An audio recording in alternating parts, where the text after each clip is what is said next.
This week on the Roofing Report, Allstate could be coming back to California, but they have a condition. Then, the controversy over Louisiana's Fortified Roof program. We are doing a deep dive. Later, a mother and son are charged with the embezzlement for the third time. And $7 billion in solar grants were announced. What it could mean for contractors.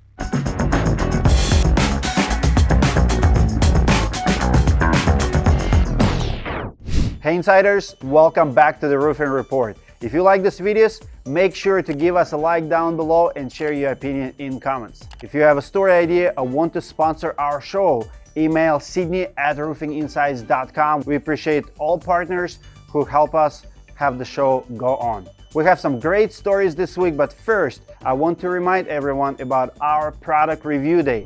We will be filming at Eustis Roofing on May 30th. A lot of friends, a lot of roofers will be there. Everyone is welcome to come and hang out. It's going to be a great networking opportunity, and if you want to review your product, make sure you get it to us before the 30th. Simply ship your product to Eustis Roofing. I promise you, our goal is not to trash products, not to make negative reviews, but to give you honest feedback. As a matter of fact, we can even talk about just reviewing it off camera to give you feedback. So if you're doing market research, market study, and you value our opinion, bring your product, let's talk about it just like you would bring it to the expo. But if you want extra publicity, if you want your product to be tested to your marketing promise, if you think you are the best in your category, we will review as many products as we have. We're gonna start about 9 o'clock in the morning, and we will not stop until it's all done. If you're a media company or like to shoot content, join us as well. We'll give everybody opportunity to observe, to keep us accountable, and to be part of our annual review day. As you can tell, the biggest Roofing Insights news, I got a haircut. I did not have the patience to grow it any longer, so I cut it short. Comment below what you think about my hairstyle. Insurance. First up this week is some big news for California. Over the last year, we have been reporting on insurers leaving the state and not renewing policies. As of right now, State Farm, Allstate, and Farmers have left or cut back in a major way. Last week, there was a hearing to discuss a new plan to bring insurers back. Here's what Allstate had to say. Well, Allstate says that it wants the Department of Insurance to allow them to use catastrophic modeling when making their requests for rate increases. Catastrophic modeling uses computerized reports which simulate potential catastrophic events. Now, the company says this could help them justify rate increases. You'll remember this was a big issue for Allstate when it stopped writing new homeowner policies at the end of 2022 because of wildfire risk, the cost of rebuilding homes, and the rising price of reinsurance. The company renewed existing policies but stopped writing new ones. However, yesterday during a public workshop, a company representative indicated Allstate is getting ready to resume writing new policies. In a statement, Allstate also tells us, quote, once home insurance rates fully reflect the cost of providing protection to consumers, we'll be able to offer home insurance policies to more Californians with timely rate approvals, the use of our advanced wildfire modeling, and reinsurance costs. So it looks like Allstate could be coming back if these rules go into effect later this year. But consumer groups also spoke at the hearing. They have concerns about how catastrophe models will be used. Here's a quote from a consumer watchdog representative.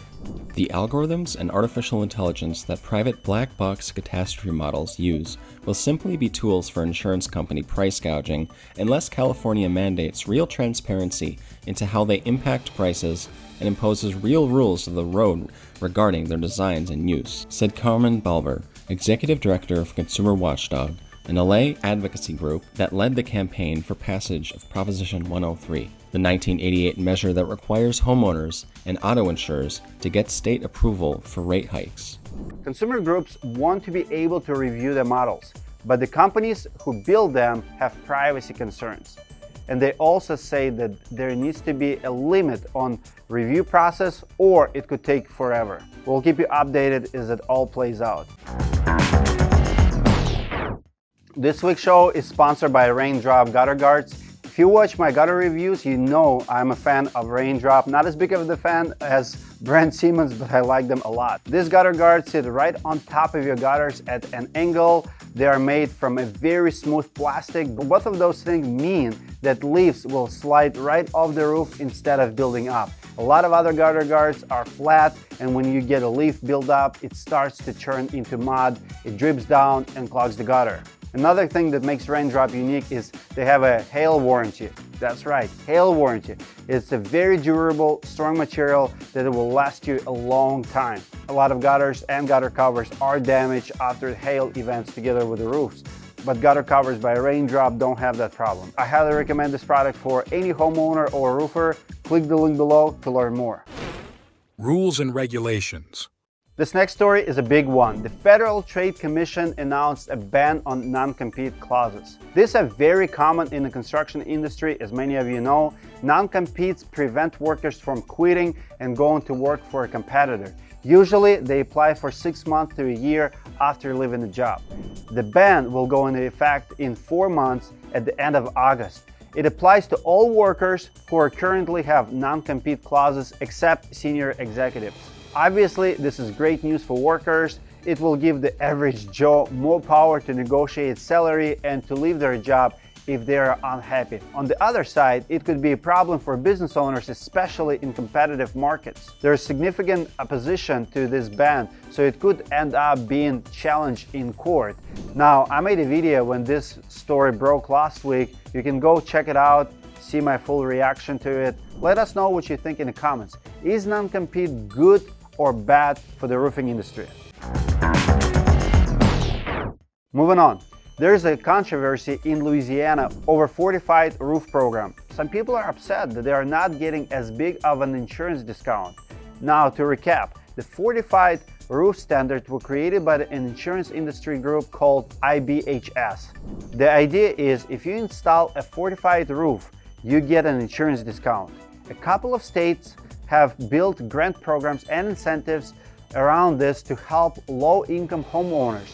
That includes Alabama, Louisiana, Mississippi, Minnesota, North Carolina, and Oklahoma.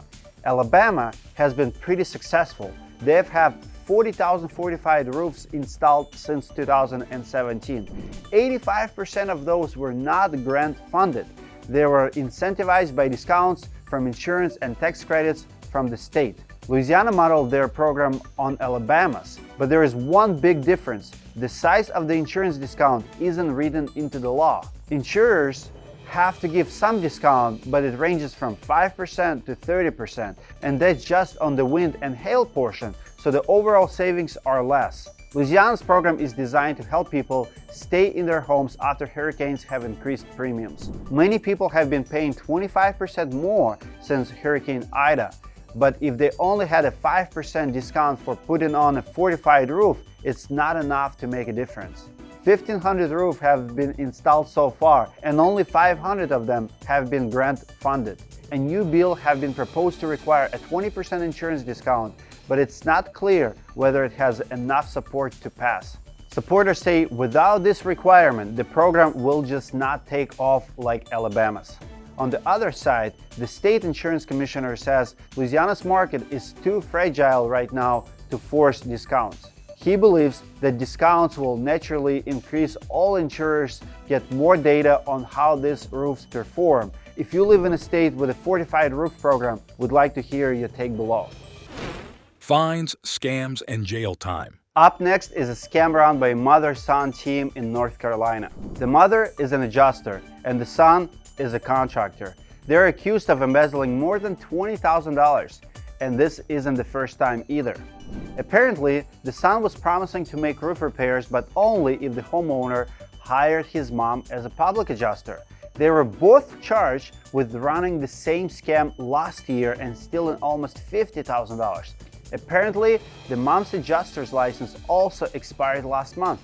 It's always weird to see family members working together in these cases, but I guess it makes sense. Who else would you trust to break the law with you?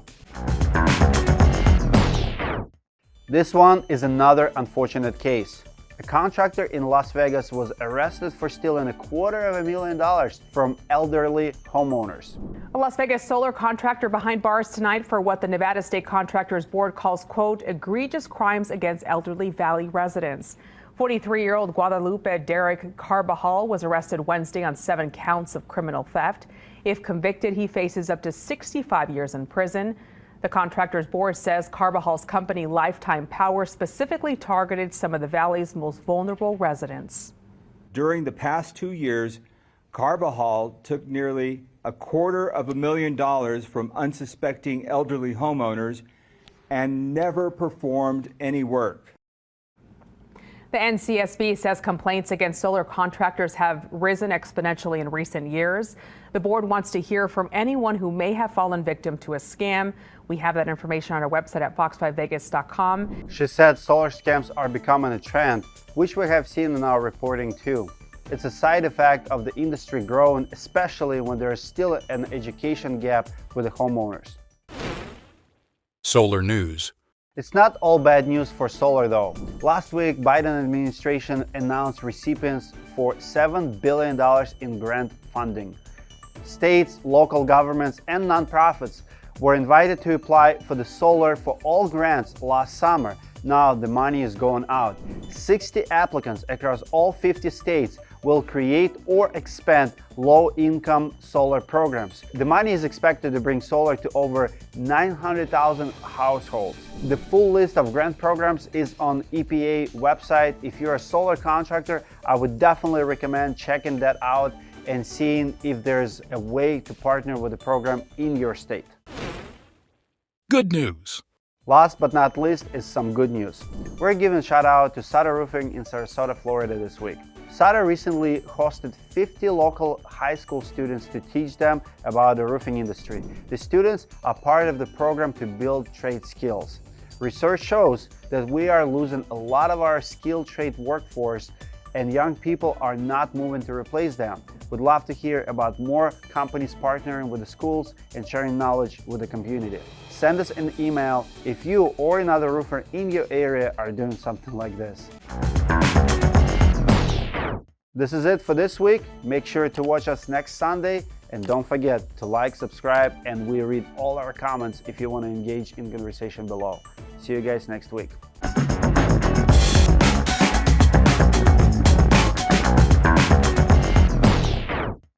And imposes real rules of the road regarding their design and use.